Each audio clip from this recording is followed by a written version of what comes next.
Hey, it's Jamie, and today we're rehashing Jeremiah 1-3.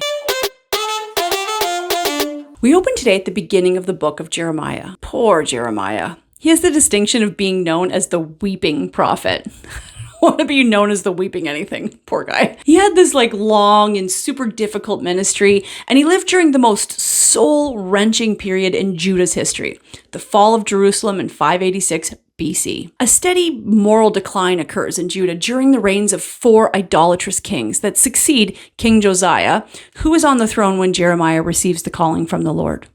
It's actually Jeremiah's calling that gives us that famous verse, "I knew you before I formed you in your mother's womb." That's such a famous verse. You see a lot of people holding that up at anti-abortion rallies and stuff like that.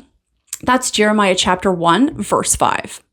The king abandoning his faith leads God to carry out the ultimate disciplinary action of permitting his people to be conquered by an enemy nation. I'm not even joking. Jeremiah gets the unenviable task of predicting God's judgment, calling the nation to repent, and observing God's judgment firsthand. But the Lord gives Jeremiah some good news too. Eventually, he says the nation will be restored. Yet, Jeremiah's words are continually ignored or disputed by the people. Nobody ever wants to believe they're doing something wrong. Nobody ever wants to believe that it's because of them bad things are happening. So Jeremiah also suffers beatings and imprisonment for being God's spokesman. And rumor has it, he was stoned to death in Egypt around 580 BC. In the first 3 chapters of Jeremiah, we find first the Lord telling Jeremiah that, man, bad things are coming, baby. But he tells Jeremiah not to be afraid.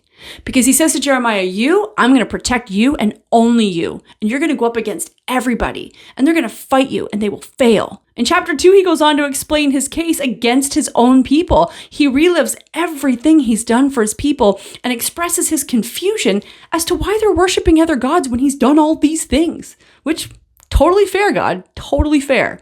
The Lord even expresses hurt here. He's genuinely hurt by his people, and that's just heartbreaking. And, like ours does, his hurt then turns to anger. And in chapter 3, verse 21, he's kind of had enough, and he says, "My wayward children, come back to me, and I will heal your wayward hearts." So he's even pleading with his people to not make him punish them, but no one's listening, and no one's listening to Jeremiah. And he's got this chosen prophet, and Jeremiah is doing his job, but he's getting persecuted for it by the very same people that the Lord is trying to save. So a bit of a cliffhanger today, a bit of a sad one today. Man, being the prophet in bad times, delivering bad news sucks, but you can imagine delivering it every day, and it's kind of like life-ending bad news. Man, that's rough. Tomorrow we're going to dig into Jeremiah 4-6 if you want to read ahead. I hope you like this video. Please share and comment more than 6 words we learned yesterday, and that helps spread the word around the YouTube verse. Don't you forget to say your prayers. Did I say have a blessed day? If I didn't, I hope you do. This is the Bible in a Year theme song.